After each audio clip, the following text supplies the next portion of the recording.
Évangile de Marc, chapitre 10. Jésus étant parti de là se rendit dans le territoire de la Judée, au-delà du Jourdain. La foule s'assembla de nouveau près de lui et selon sa coutume, il se mit encore à l'enseigner. Les pharisiens l'abordèrent et pour l'éprouver, ils lui demandèrent s'il est permis à un homme de répudier sa femme. Il leur répondit, « Que vous a prescrit Moïse ?» Moïse, dirent-ils, a permis d'écrire une lettre de divorce et de répudier. Et Jésus leur dit, « C'est à cause de la dureté de votre cœur que Moïse vous a donné ce précepte. Mais au commencement de la création, Dieu fit l'homme et la femme.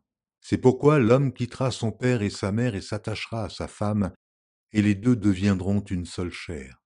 Ainsi, ils ne sont plus deux, mais ils sont une seule chair.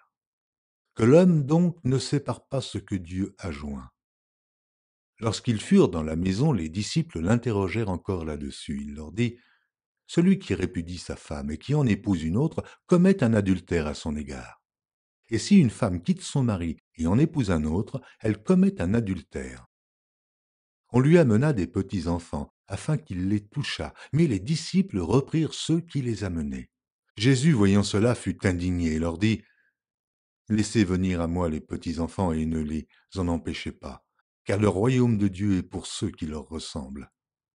Je vous le dis en vérité, quiconque ne recevra pas le royaume de Dieu comme un petit enfant n'y entrera point. » Puis il les prit dans ses bras et les bénit, en leur imposant les mains. Comme Jésus se mettait en chemin, un homme accourut et, se jetant à genoux devant lui, « Bon maître, lui demanda-t-il, que dois-je faire pour hériter la vie éternelle ?» Jésus lui dit, « Pourquoi m'appelles-tu bon? Il n'y a de bon que Dieu seul. Tu connais les commandements. Tu ne commettras point d'adultère, tu ne tueras point, tu ne déroberas point, tu ne diras point de faux témoignages, tu ne feras tort à personne, honore ton père et ta mère. » Il lui répondit, « Maître, j'ai observé toutes ces choses dès ma jeunesse. » Jésus, l'ayant regardé, l'aima et lui dit, « Il te manque une chose. Va, vends tout ce que tu as, donne-le aux pauvres, et tu auras un trésor dans le ciel, puis viens et suis-moi. » Mais, affligé de cette parole, cet homme s'en alla tout triste, car il avait de grands biens. Jésus, regardant autour de lui, dit à ses disciples qu'il sera difficile à ceux qui ont des richesses d'entrer dans le royaume de Dieu. Les disciples furent étonnés de ce que Jésus parlait ainsi et, reprenant, il leur dit, « Mes enfants, il est difficile à ceux qui se confient dans les richesses d'entrer dans le royaume de Dieu.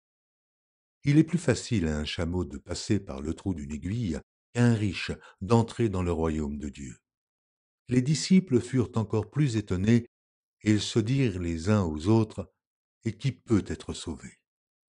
Jésus les regarda et dit, « Cela est impossible aux hommes, mais non à Dieu, car tout est possible à Dieu. » Pierre se mit à lui dire, « Voici, nous avons tout quitté et nous t'avons suivi. » Jésus répondit, « Je vous le dis en vérité, il n'est personne qui, ayant quitté à cause de moi et à cause de la bonne nouvelle sa maison, ou ses frères, ou ses sœurs, ou sa mère, ou son père, ou ses enfants, ou ses terres, ne reçoive au centuple présentement dans ce siècle-ci des maisons des frères, des sœurs, des mères, des enfants et des terres, avec des persécutions, et, dans le siècle à venir, la vie éternelle.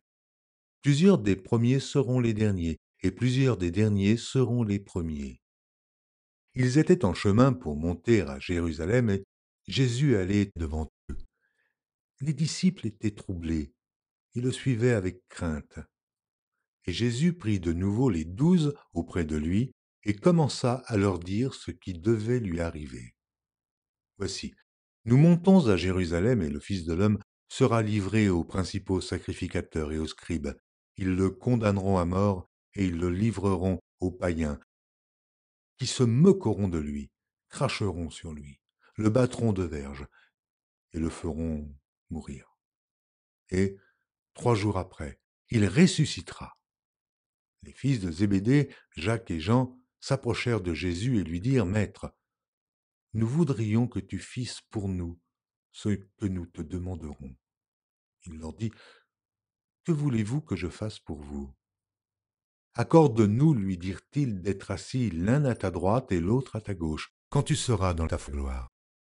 Jésus leur répondit, vous ne savez ce que vous demandez. Pouvez-vous boire la coupe que je dois boire, ou être baptisé du baptême dont je dois être baptisé? Nous le pouvons, dirent-ils. Et Jésus leur répondit, il est vrai que vous boirez la coupe que je dois boire, et que vous serez baptisés du baptême dont je dois être baptisé. Mais pour ce qui est d'être assis à ma droite ou à ma gauche, cela ne dépend pas de moi, et ne sera donné qu'à ceux à qui cela est réservé. Les 10, ayant entendu cela, commencèrent à s'indigner contre Jacques et Jean. Jésus les appela et leur dit, vous savez que ceux qu'on regarde comme les chefs des nations les tyrannisent et que les grands les dominent. Il n'en est pas de même au milieu de vous. Mais quiconque veut être grand parmi vous, qu'il soit votre serviteur. Et quiconque veut être le premier parmi vous, qu'il soit l'esclave de tous. Car le Fils de l'homme est venu, non pour être servi, mais pour servir et donner sa vie, comme la rançon de plusieurs.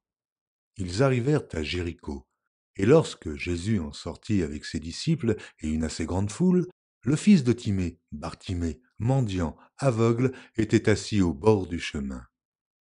Il entendit que c'était Jésus de Nazareth et il se mit à crier « Fils de David, Jésus, aie pitié de moi !» Plusieurs le reprenaient pour le faire taire, mais il criait beaucoup plus fort « Fils de David, aie pitié de moi !» Jésus s'arrêta et dit « Appelez-le ». Ils appelèrent l'aveugle en lui disant « Prends courage, lève-toi, il t'appelle ». L'aveugle jeta son manteau et se levant d'un bond, vint vers Jésus. Jésus, prenant la parole, lui dit « Que veux-tu que je fasse ?» Rabouni, lui répondit l'aveugle, que je recouvre la vue. Et Jésus lui dit « Va, ta foi t'a sauvé. » Aussitôt il recouvra la vue et suivit Jésus dans le chemin.